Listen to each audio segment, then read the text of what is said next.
It's interesting. I'm going to tell a little story. Dustin, that first song that you led, you remember the name of it? Anybody? Pardon me? Why Me, Lord? That song takes me back, let me see, how many years? I don't know, 40 some years. What I find interesting is in the sports field, when players are getting ready to play, what do they typically do? Derek would know, maybe youngsters don't do this, but they have headphones or they have earbuds and they're listening to music, something to get them psyched up, getting ready for the game. Maybe it's just to block out all the fans that are calling and saying things. But what I find interesting is when I played basketball, and I did back in the day, we had a team song. Why Me, Lord was the team song. Now, why that song, I have no idea. But we would sit in the locker room, we'd go out and we'd practice, warm up, and then you'd go back in the locker room and the coach would give us our instructions and pep talk and all that.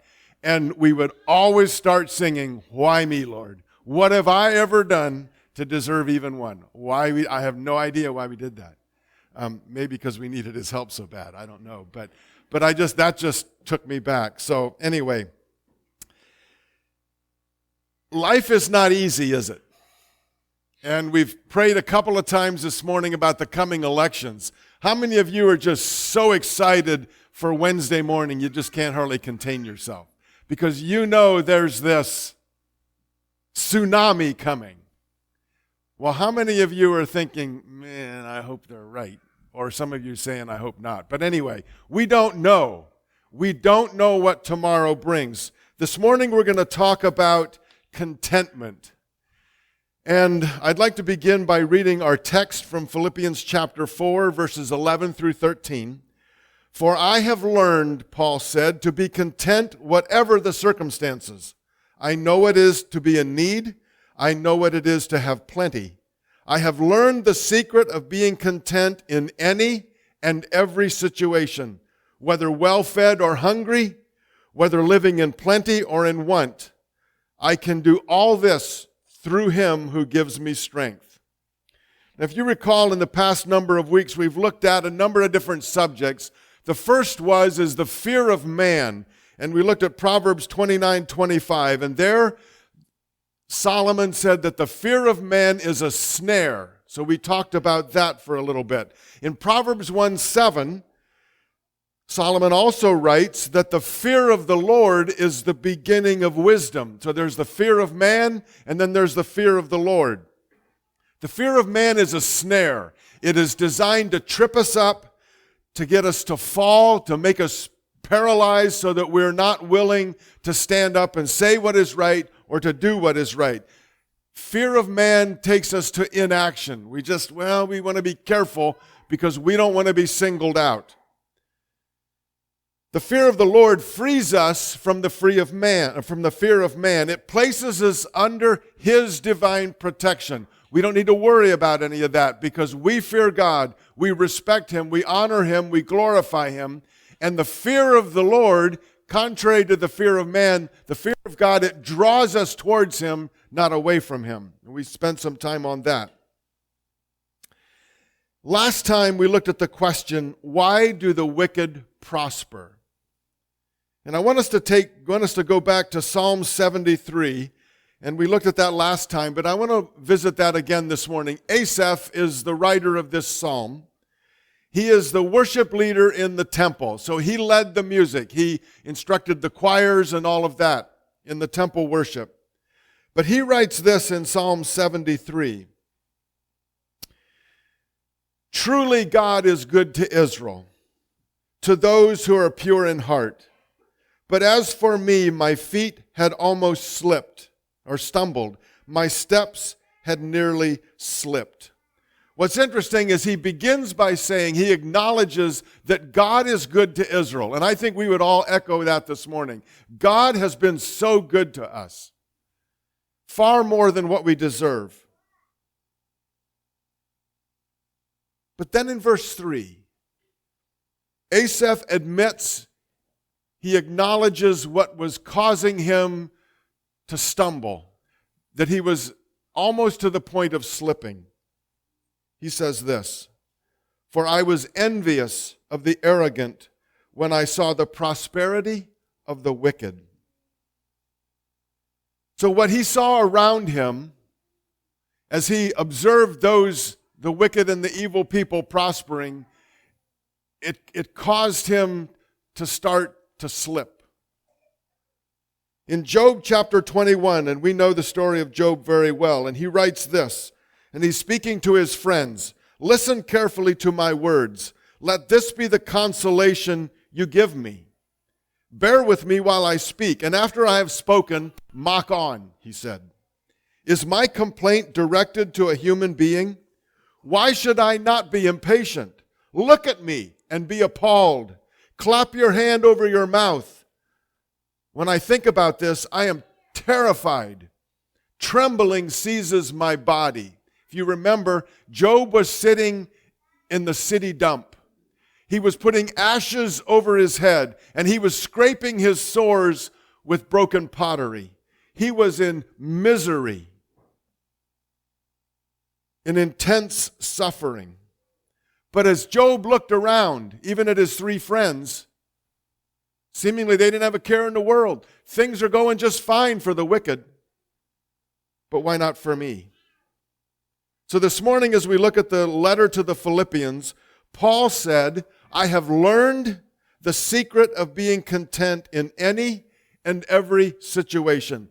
Let me see a raise of hands. How many of you are there this morning? Any situation, anything that happens, you're content. I got to put mine down. We're not.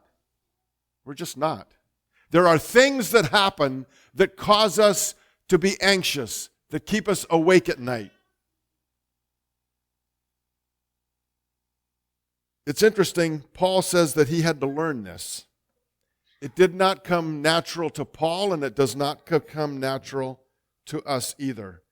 It's a learned virtue, and it's interesting that Christian contentment is often referred to as a rare jewel. Paul recognizes that it takes effort that is contrary to human nature. Our carnal human nature tells us that the way to find peace in life is to get out of the difficult situations that bring hardship and that are not personally fulfilling. You ever see that in life? From anyone that you know? Of course, that's the way it is. What the world and the carnal human nature rarely considers is that when we do that, we just exchange this set of hardship for another, and probably even worse. Trying to get out of those things that bring hardship and unfulfillment in life just creates more of it. When Paul says that he learned to be content, it's interesting that the word he uses is the word that we typically think of when we talk about being content. Or learning, the word for learning. So learning is when we study something, we observe something, we learn. We're gaining knowledge and information. What I find is that we haven't really learned anything until we're tested to see if we actually learned it. We can tell a child, and I remember hearing this, "I hope you learned a lesson." And the meaning of that is so that the next time you get into a similar situation, the test will be is how do you respond, or what do you do? Hopefully you remember the first time, and apparently it wasn't a good outcome, so the next time you'll do better. So we learn something. It's interesting that the German philosopher Georg Hegel famously said, "The only thing that we learn from history is that we learn nothing from history." But Paul said he had learned to be content. And it also carries the idea not of just gaining knowledge, but it gives the meaning of getting into the habit of being. So he was able to come to the place where it was just habit. He put it into practice. It was just part of who he was, to be content in any situation. It took practice, repetition. And I had to think of all you kids. How many times, why do I have to write these spelling words so many times? It's because repetition helps us to remember. So Paul is saying to put into habit. He worked at it, at this secret that he's talking about. So for Paul to say he learned contentment means that it's something he didn't start out with. He had to learn that, and there was a process to that. It came over time. And then in verse 12 of our text, it's interesting that he uses another word this is the only time in the New Testament that he uses that word, and it means spiritual discipline. So when he learned contentment, it's a spiritual discipline. So now he's adding something to this. Not everybody, it just doesn't come natural, and not everybody will get this. We can try and force ourselves to do certain things or to not do certain things, but contentment is only possible with outside help. He also said that he is content in any and every situation, whether well-fed or hungry, whether living in plenty or in want. Of course, we find it much easier to be content when things are going well. It's when things don't go well that's when the trouble begins.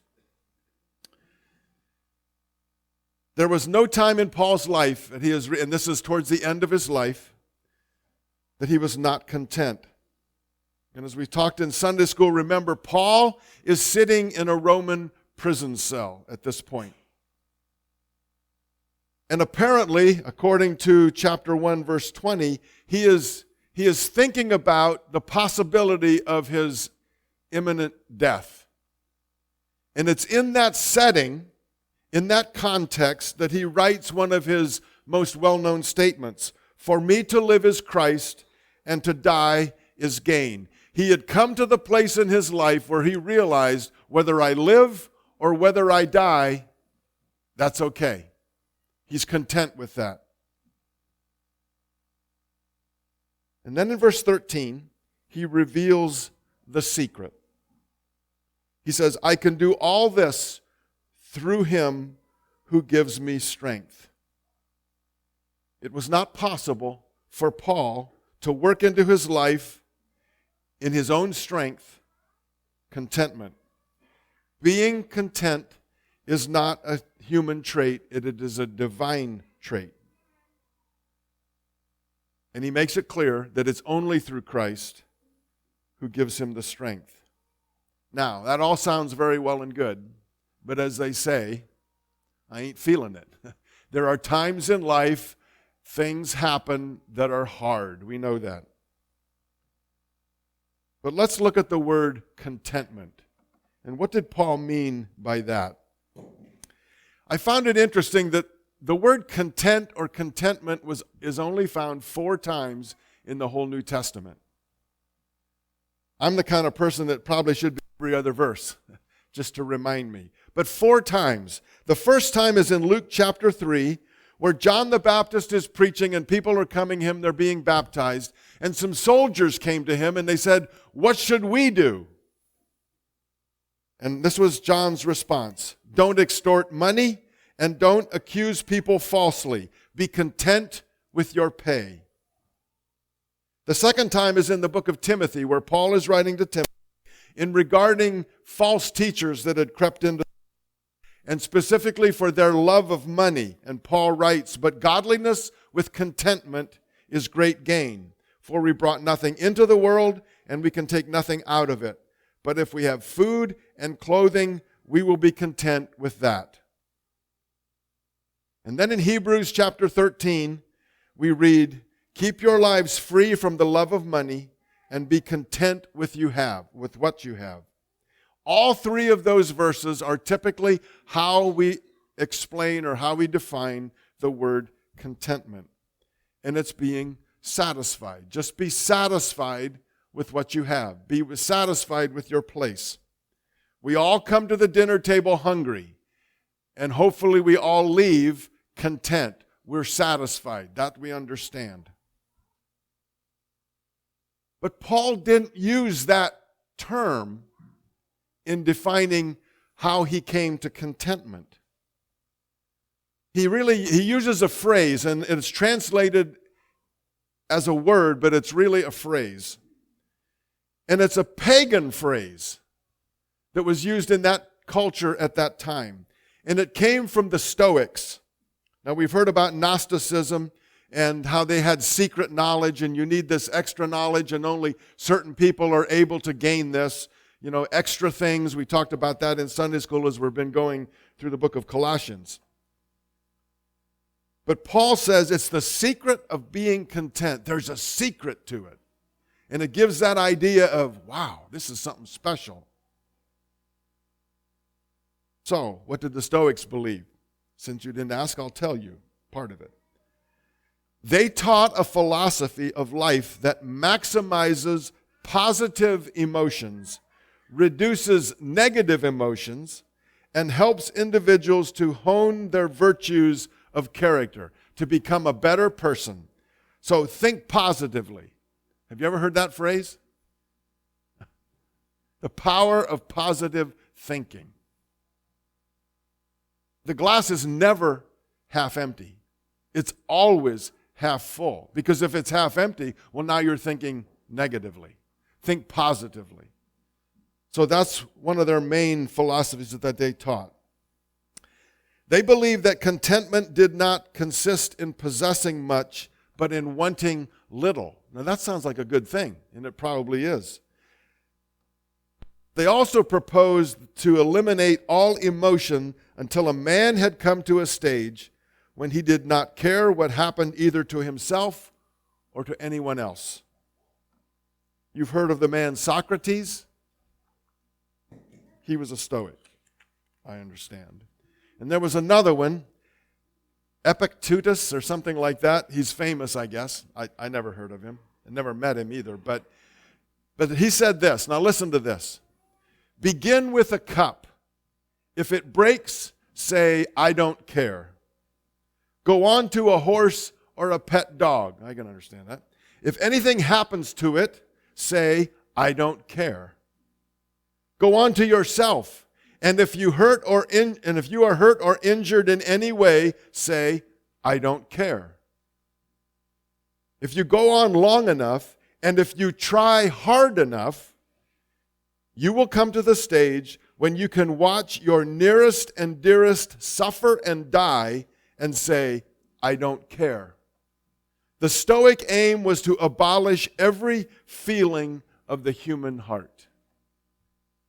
That doesn't sound very nice.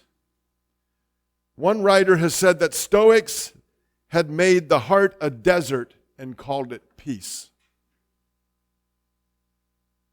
That's how they defined contentment. I don't care. What could possibly go wrong with that? But the question is, why did Paul use that phrase? Because people would have remembered, well, that's something that the Stoics say. It's interesting, context is so always important. And Paul is writing to new believers in the church at Philippi, and they probably were drawn to this type of thinking. Life is hard. How do we cope with the difficulties of life? The Stoics said, just get to the place where you just don't care. You don't care about anything. Doesn't matter.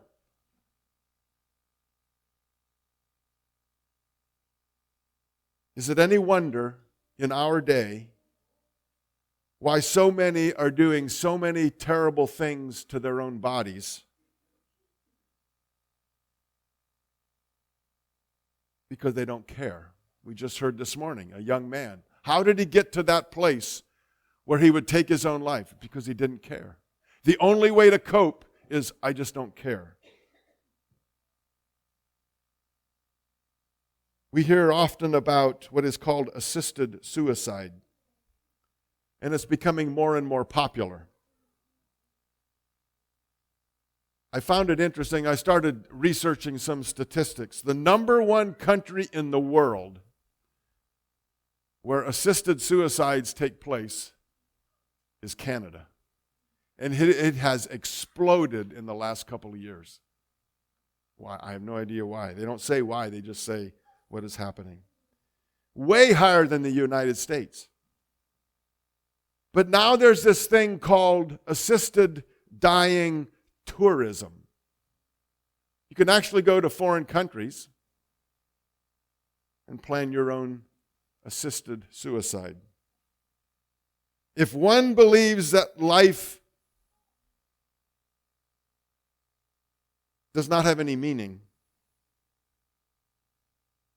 it's understandable.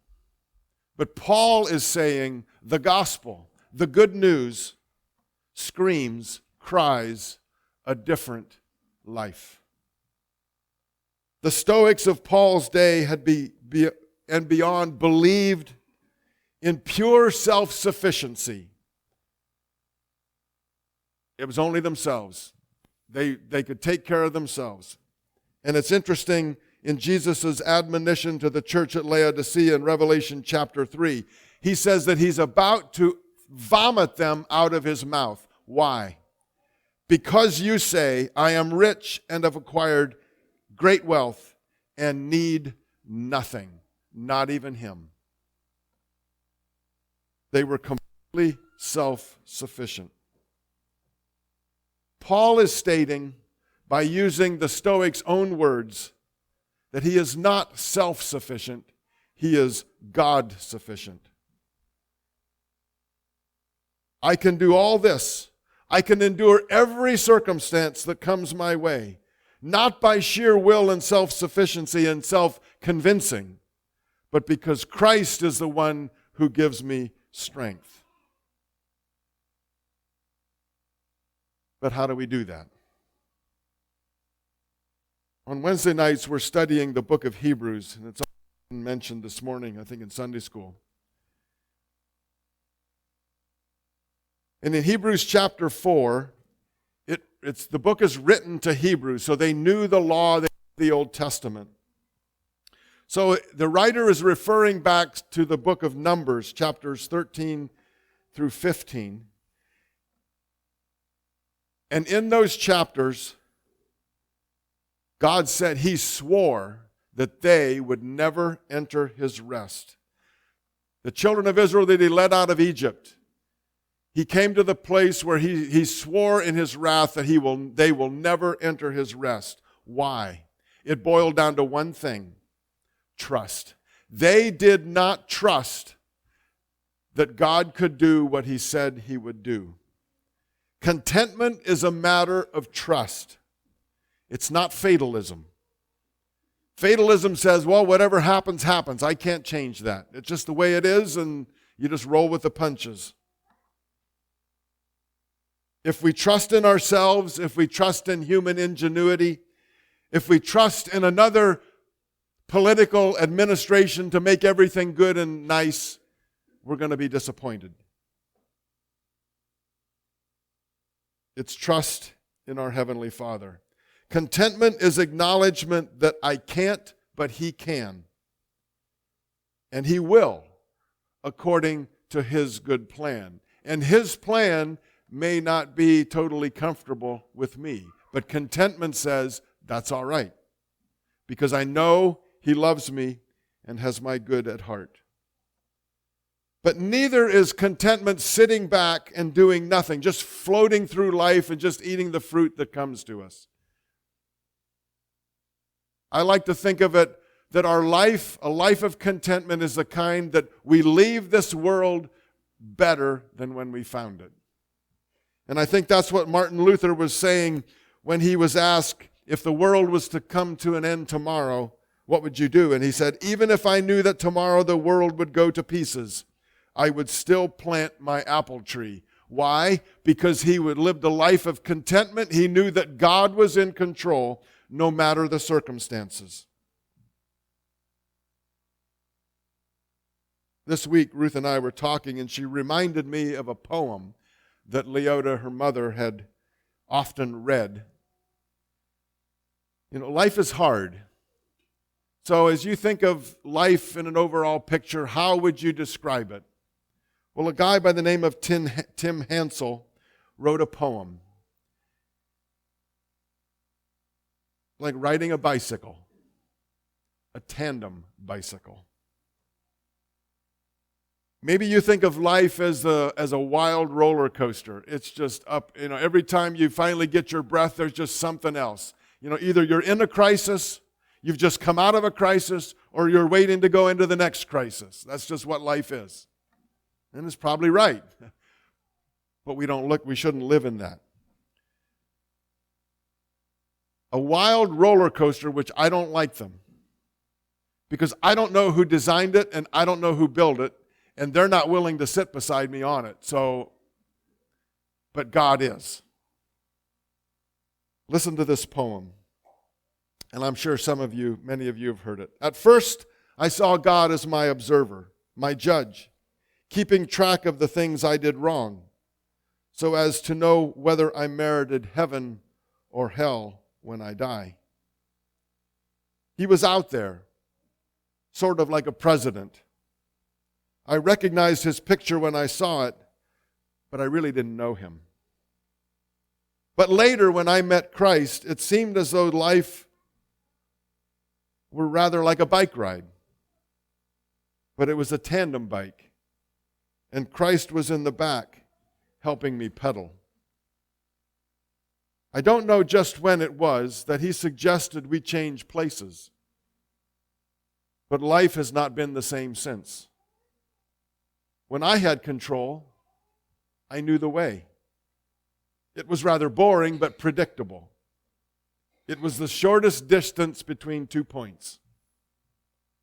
But when he took the lead, he knew delightful long cuts up mountains and through rocky places and at breakneck speeds. It was all I could do to hang on. Even though it looked like madness, he said, pedal. I worried and was anxious and asked, "Where are you taking me?" He laughed and didn't answer, and I started to learn to trust. I forgot my boring life and entered into the adventure. And when I'd say, "I'm scared," he'd lean back and touch my hand. He took me to people who had gifts that I needed, gifts of healing, acceptance, and joy. They gave me their gifts to take on my journey, our journey, my Lord's and mine. And we were off again. He'd say, "Give the gifts away, they're extra baggage, too much weight." So I did, to the people we met, and I found that in giving, I received, and still our burden was light. I did not trust him at first, in control of my life. I thought he'd wreck it. But he knows bike secrets. How to make it bend and take sharp corners, jump to clear high rocks, and fly to short and scary passages. And I'm learning to shut up and pedal in the strangest places. I'm beginning to enjoy the view and the cool breezes on my face with my delightful, constant companion, Christ. And when I'm sure I just can't do it anymore, he just smiles and says, "Pedal." Contentment is a matter of trust, not complacency. If you have a persistent pain in your side, you go and get it checked out. We don't just ignore it. We don't just ignore life. But contentment is a matter of trust. Jesus tells us as his followers, and we say we believe it, but do we really? He says, "I will never leave you nor forsake you." Contentment says, yes, I believe that. I believe that my life, my attitude, my reaction to circumstances will make that clear. So this morning I leave us, how content are we? I've got a long way to go.